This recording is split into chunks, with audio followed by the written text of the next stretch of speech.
Remember some years ago, I went and did some teaching in a prison, in a maximum security prison.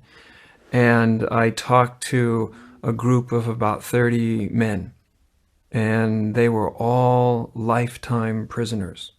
So you can imagine what you probably had to do to be in prison for the rest of your life with no possibility of being paroled.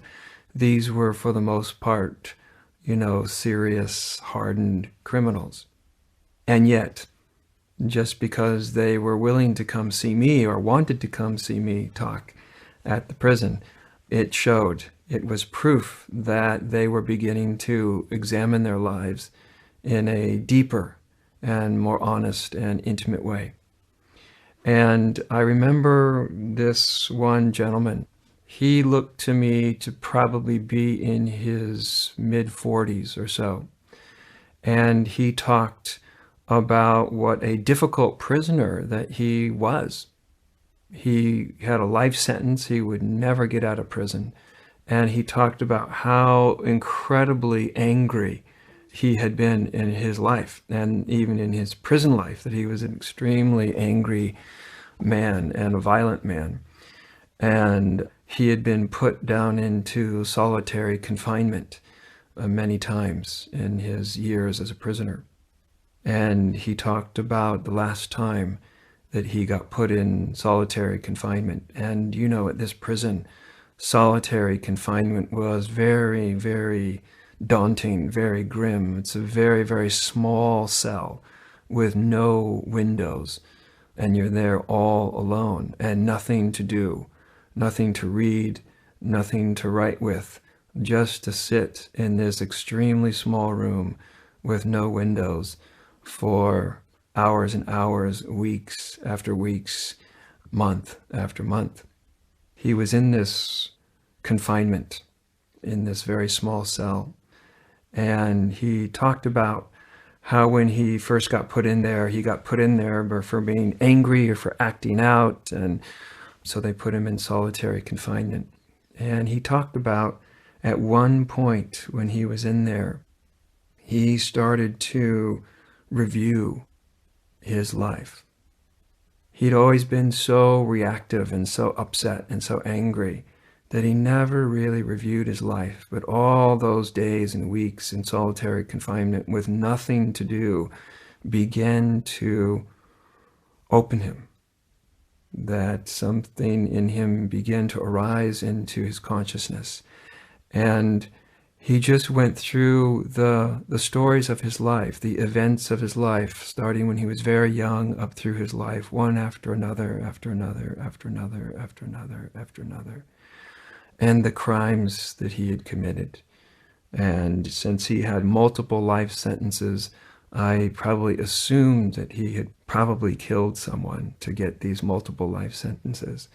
And he talked about being in this solitary confinement and just watching his life unfold in his mind's eye from the time he was very, very young up through his adolescence, up through his adult years, being put in prison up till that point.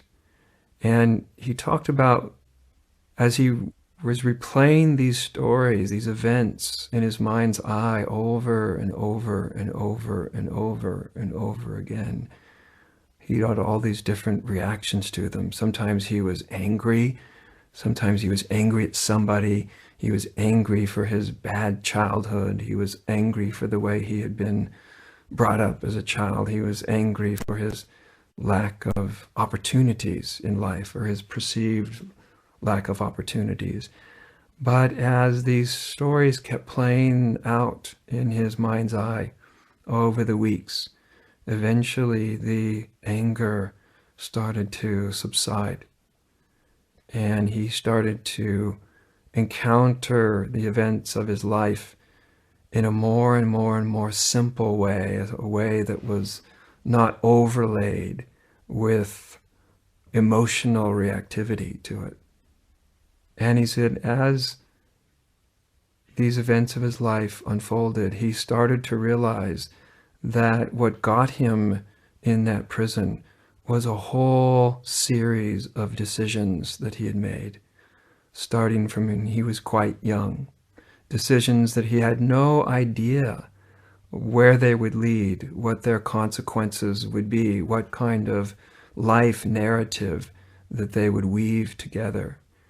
And yet he was able to see that from a young age, as he was making these decisions about life, about what was fair, about what was not fair, about who should have done what and why. And as he was watching this unfold, he started to realize his own responsibility.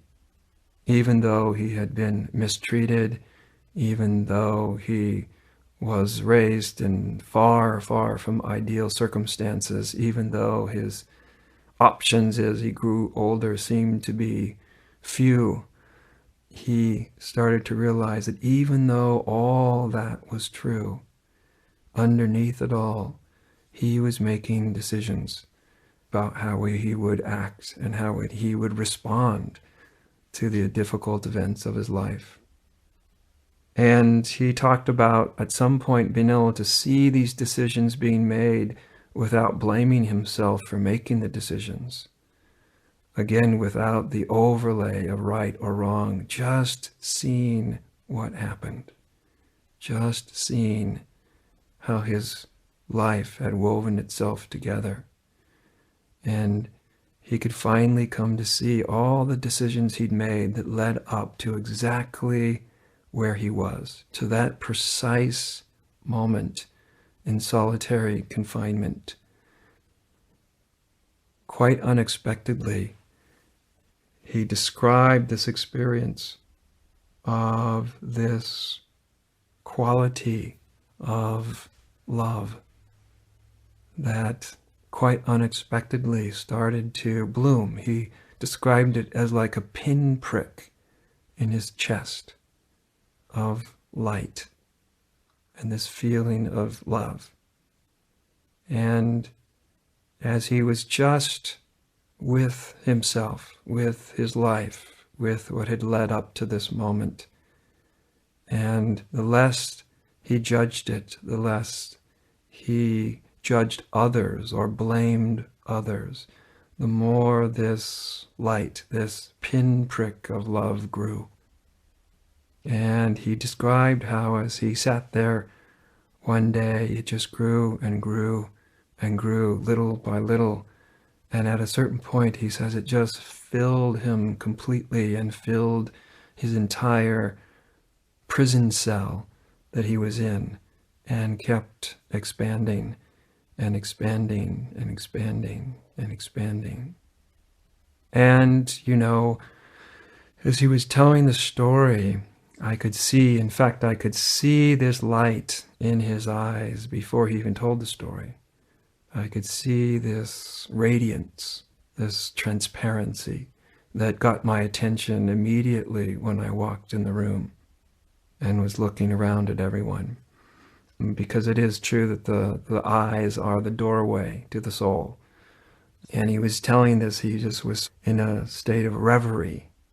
He was radiant, actually. And at one point, he stood up out of his chair and he looked at all the men, all the prisoners in the room. And he said to them, as he pointed his finger, he said, I may not like all of you, but he said, I cannot help but to love each and every one of you. Each and every one of you are part of my love.